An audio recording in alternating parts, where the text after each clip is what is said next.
नमस्कार, मैं सोनम। आसनसोल टाइम्स में आप सभी का स्वागत है। आइए ले चलते हैं आज की बुलेटिन की तरफ।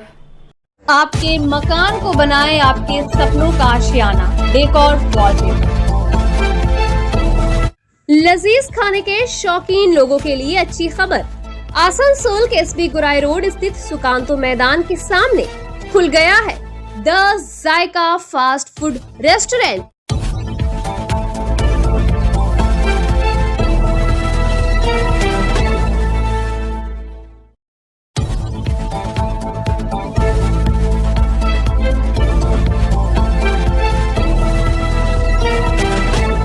जनता को इन मुश्किल हालातों में राहत पहुंचाने के मकसद से RLK नर्सिंग होम में इलाज के खर्च में भारी कटौती करने का फैसला लिया गया।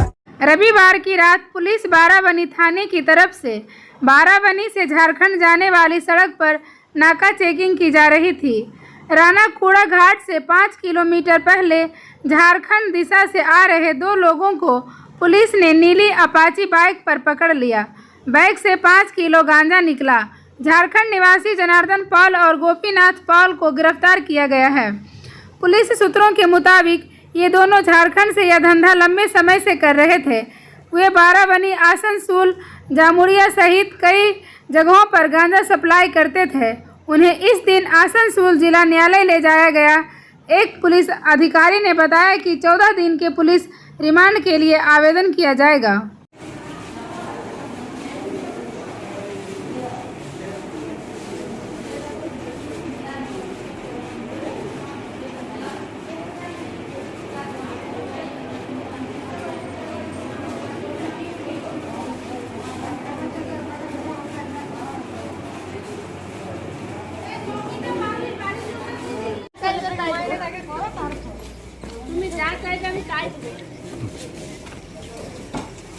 देखी तो बाबू भाई भाई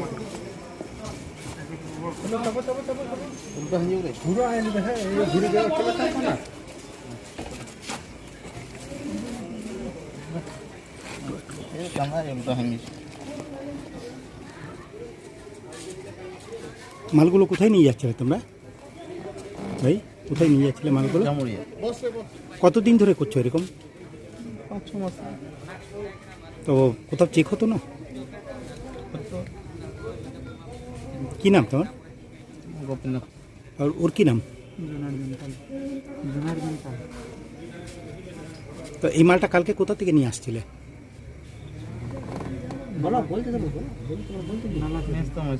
হ্যাঁ, আমাদের ওই দিক থেকে নালা থেকে। এর কোনো এজেন্ট আছে না তোমরা ডাইরেক্ট সাপ্লাই করো? আমরা একজনের কাছে নিয়েছিলাম কিনে। আচ্ছা, কত টাকায় কিনেছিলে? 18,800 টাকায়। 5 কেজি গোটাটাই? হ্যাঁ। अच्छा, बिक्री करते कत टाकाय? 22,500 টাকা गोटाटाई। सलानपुर थाना अंतर्गत बंगाल झारखंड सीमा अंतर्गत रूपनारायणपुर बिहार रोड से STF की टीम ने 2 लोगों को 12 पिस्टल और 40 कारतूस के साथ गिरफ्तार किया। उन्हें सलानपुर थाने लाया गया। गिरफ्तार किए गए लोगों के नाम छोटू और बलराम हैं। ज्ञात हो कि STF की टीम ने गुप्त सूत्रों से सूचना मिलने के बाद छापेमारी की थी। ज्ञात हुआ है कि बिहार के भागलपुर और मुंगेर से आग्नेयास्त्र लाए जा रहे थे, लेकिन अभी यह पता नहीं चल पाया है कि वे हथियार कहां ले जा रहे थे। बीती रात STF की टीम ने इनके पास से 2 9mm, 2 7mm की देसी पिस्टल, 2 कार्बाइन समेत 12 पिस्टल, करीब 40 कारतूस भी बरामद किए। भारत के दूसरे राष्ट्रपति डॉक्टर सर्वपल्ली राधाकृष्णन के जन्मदिन के उपलक्ष्य पर मनाए जाने वाले टीचर्स डे के अवसर पर आज आसनसोल नगर निगम मुख्यालय में भी एक कार्यक्रम का आयोजन किया गया।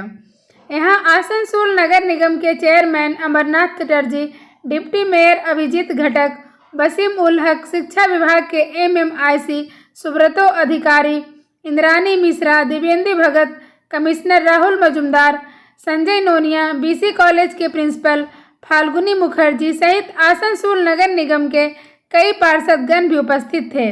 इन सभी ने डॉक्टर सर्वपल्ली राधाकृष्णन की तस्वीर पर माल्यार्पण किया। इस अवसर पर शिल्पांचल के 91 गण्यमान्य शिक्षकों को आसनसोल नगर निगम की तरफ से सम्मानित किया गया। सभी शिक्षकों को फूलों का गुलदस्ता देकर और सर्टिफिकेट प्रदान कर सम्मानित किया गया। इस मौके पर चेयरमैन अमरनाथ चटर्जी ने कहा कि शिक्षक ही किसी भी समाज की रीढ़ की हड्डी होते हैं।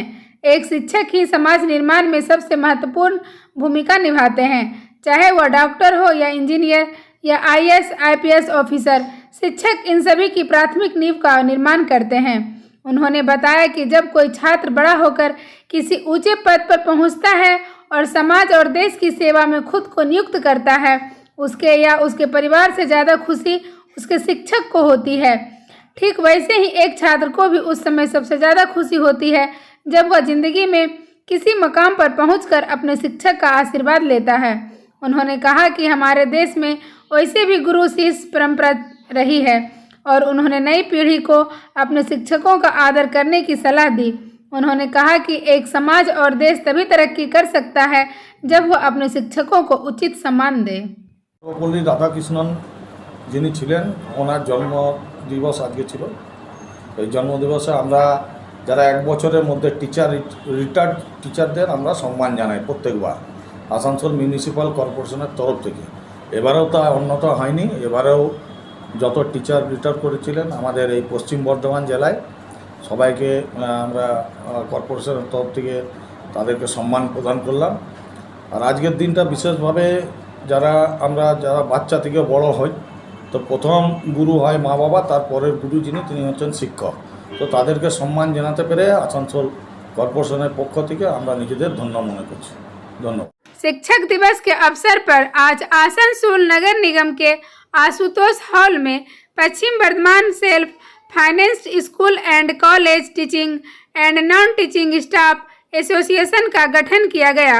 इस संदर्भ में आसनसोल नगर निगम के डिप्टी मेयर अभिजीत घटक ने कहा कि आज इस संगठन का गठन हुआ क्योंकि देखा गया है कि विभिन्न निजी स्कूल और कॉलेजों में शिक्षकों और अशिक्षकों कर्मियों के साथ अमानवीय आचरण किया जा रहा है। उन्होंने कहा कि कई निजी स्कूलों या कॉलेजों में देखा गया है कि शिक्षकों और अशिक्षक कर्मियों पर काफ़ी दबाव डाला जाता है। कहा जाता है कि रोजगार के नाम पर उनका शोषण किया जाता है। कई निजी स्कूल और कॉलेजों में तो शिक्षकों को बैठने तक नहीं दिया जाता, उनसे इतना काम करवाया जाता है।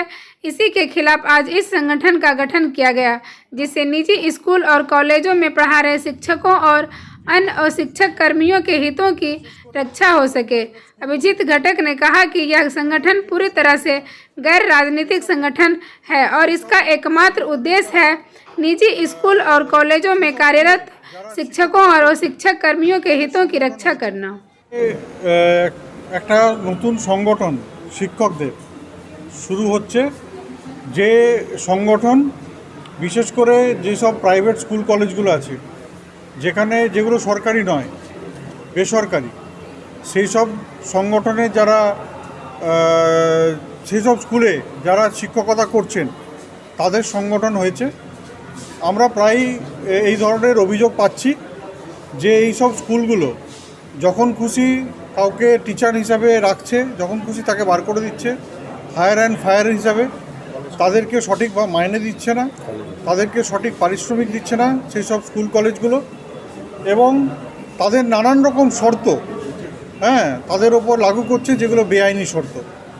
এমনকি অনেক স্কুলে আমরা দেখছি যে টিচারদের বসতে পর্যন্ত দেওয়া হয় না সারাক্ষণ ক্লাসে। তো এই ধরনের একটা অমানবিক পরিস্থিতিতে এইসব শিক্ষকরা তারা ক্লাস করাচ্ছেন, স্টুডেন্টদের পড়াচ্ছেন এইসব স্কুলে। তো এইসব বিষয়গুলো নিয়ে আজকে এই টিচার ফোরাম তৈরি হয়েছে, যারা আগামী দিনে এইসব শিক্ষকদের বিরুদ্ধে এবং তাদের উপর যে অত্যাচার চলছে, তাদের উপর যে বেআইনি নিয়মগুলো লাগু করা হচ্ছে তার বিরুদ্ধে লড়াই করা হবে।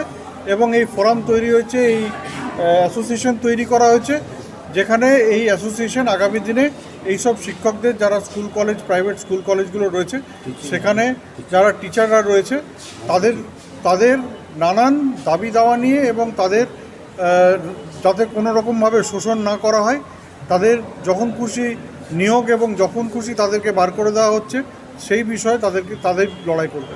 এটা কি তৃণমূল ব্যানারের আন্ডারে? না, কোনো পলিটিক্যাল ব্যানার নয়, নন পলিটিক্যাল। টিচিং নন अपनी विभिन्न मांगों के समर्थन में life insurance agent federation of India की रानीगंज शाखा की तरफ से आज रानीगंज के LIC कार्यालय के सामने एजेंटों द्वारा विरोध सभा का आयोजन किया गया। इसके तहत उन्होंने अपने कई मांगे सरकार के सामने रखी। इनमें बीमा ग्राहकों का बोनस बढ़ाना, लोन तथा अन्य लेन देन के मामले में ब्याज के दर में बदलाव लाना, एजेंट के ग्रेच्युटी में बढ़ोतरी और नियमों के सरलीकरण, IRDA प्रस्तावित एजेंट के कमीशन का पुनर्गठन, एजेंट के टर्म इंश्योरेंस की मात्रा बढ़ाने में एजेंट के ग्रुप इंश्योरेंस की मात्रा बढ़ाने जैसी कई मांगे प्रमुख हैं। इस संदर्भ में संस्था के एक पदाधिकारी आलोक चटर्जी ने कहा कि आज की विरोध सभा के दौरान रानीगंज शाखा के तकरीबन 500 से लेकर 700 एजेंटों ने विरोध प्रदर्शन किया। उन्होंने बताया कि पूरे देश में तकरीबन 13 लाख LIC एजेंट हैं। इनके परिवारों के सदस्यों को जोड़ लिया जाए तो तकरीबन 1 करोड़ लोग इस पेशे पर निर्भर हैं। लेकिन केंद्र सरकार की नीतियों की वजह से आज LIC एजेंटों की हालत काफ़ी ख़राब है। उनके पेशे पर बुरा असर पड़ रहा है। इसी के खिलाफ आज यह विरोध प्रदर्शन किया गया है। उन्होंने कहा कि 1 सितंबर से 7 सितंबर तक उनका यह विरोध प्रदर्शन चलेगा। यह विरोध प्रदर्शन पूरे देश में किया जा रहा है और आज सभी LIC एजेंटों ने पूरी तरह से काम बंद करके विरोध करने का फैसला लिया है। वहीं एक अन्य पदाधिकारी ने भी LIC एजेंटों के हितों के लिए आंदोलन को जारी रखने की बात कही। उन्होंने कहा कि जिस तरह से केंद्र सरकार फैसले ले रही है उसे एक समय आएगा जब LIC नामक संस्था ही खत्म हो जाएगी। उन्होंने कहा कि राष्ट्रीय संसाधनों को एक एक कर केंद्र सरकार बेच रही है और LIC पर भी इसका अब नज़र है, लेकिन जब तक एजेंटों की मांग नहीं मानी जाती उनका आंदोलन जारी रहेगा। দাবি নিয়ে আমাদের বিভিন্ন পলিসি হোল্ডারদের, গ্রাহকদের বিভিন্ন দাবি দাওয়া নিয়ে এবং আমাদের এজেন্টদের, মূলত এজেন্টদের নিয়ে এইসব দাবি দাওয়া নিয়েই আমাদের এই বিক্ষোভ কর্মসূচি চলছে। 1 সেপ্টেম্বর থেকে আরম্ভ হয়েছে এবং 7 সেপ্টেম্বর পর্যন্ত চলবে এবং আগামী দিন যদি আমাদের এই দাবি দাওয়াগুলোর সদর্থ কোনো উত্তর না পাই ম্যানেজমেন্টের কাছ থেকে, তাহলে এই লাগাতার আন্দোলনের রূপরেখা আমরা করেছি এবং আগামী দিনও সেটা চলবে।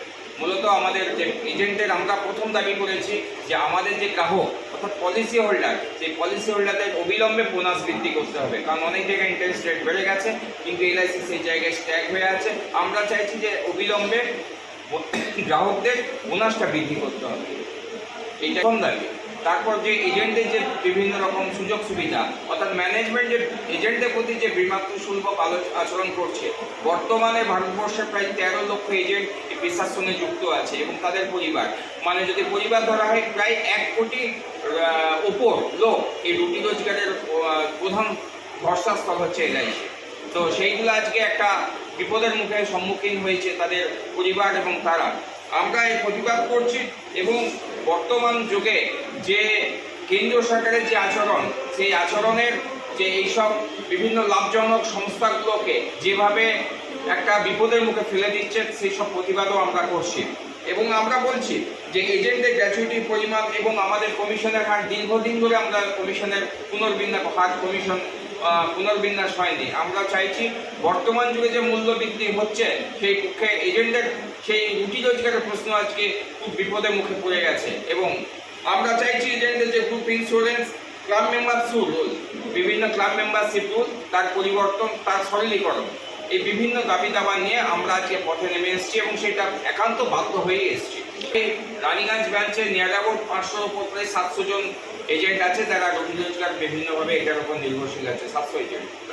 আমরা পরিচয় দেবেন হচ্ছে লিয়াপি এজেন্টদের যে সংগঠন আছে রানীগঞ্জ ব্রাঞ্চের লিয়াপি 64-এর সভাপতি এবং আমার পাশেও আছে আমাদের জয়েন্ট সেক্রেটারি রমন নাস, আমাদের কনভেনার দিদি আছে আমাদের ডলিদি। কি নাম আপনার? অলোক চ্যাটার্জি।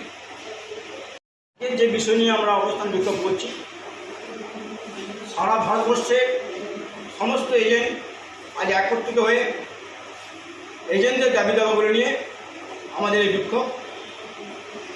সারা ভারতবর্ষে যতগুলি ব্রাঞ্চ আছে সব ব্রাঞ্চে আমাদের এই বিক্ষোভ হচ্ছে ভারতবর্ষে যত সংগঠন আছে সমস্ত সংগঠন একত্রিত হয়ে আজকে এই লড়াই। মূলত এই লড়াইয়ের কারণ কয়েকগুলি আমাদের ধারা আছে, 14 ধারা আমাদের আছে। তার মধ্যে সর্বপ্রথম হলো 1956 সাল থেকে যে এলআইসি প্রতিষ্ঠিত হচ্ছে, সেই দিন থেকে শুরু করে এলআইসি পলিসি হোল্ডারদের যে ইন্টারেস্ট ও বোনাস, সেই বোনাস বৃদ্ধি হয়নি। তার প্রতিবাদে আমাদের লড়াই। এলআইসি পলিসি হোল্ডাররা যে পলিসি বন্ড মর্গেজ রেখে যে লোন নেন এলআইসি থেকে, তার যে ইন্টারেস্ট, সেই ইন্টারেস্টও কম হয়নি। সারা ভারতবর্ষে প্রত্যেকটা জায়গায় ইন্টারেস্ট রেট কমে গেছে, অথচ এলআইসি ইন্টারেস্ট কমছে না। এলআইসি এজেন্টদের প্রতি ম্যানেজমেন্ট যে দিনের প্রতি সীমান্ত শুল্ক যে আচরণ করে আসছে, তার প্রতিবাদে আমাদের এই সভা। এলআইসি এজেন্টদের গ্রুপ ইন্স্যুরেন্সের প্রতিবাদে সভা, এলআইসি এজেন্টদের মেডিক্লেম ইন্স্যুরেন্সের সভা, এবং সর্বপ্রথম সমস্ত এজেন্টদের মেডিক্লেম ভেসে দিতে হবে, এই কয়েকটি দাবি নিয়ে আজ আমরা রানীগঞ্জ বেঞ্চে এই সভা, প্রতিবাদ সভা শুরু করেছি। এবং 1 তারিখ থেকে আমাদের সভা শুরু হয়েছে, 7 তারিখ পর্যন্ত আমাদের সভা চলবে। এই 7 তারিখের মধ্যে আজকে আমরা যে দিনটি ধার্য করেছি, 5ই সেপ্টেম্বর, সারা ভারতবর্ষে সমস্ত ব্রাঞ্চে এই দিনটিতে আমরা রেস্ট ডে হিসেবে পালন করছি।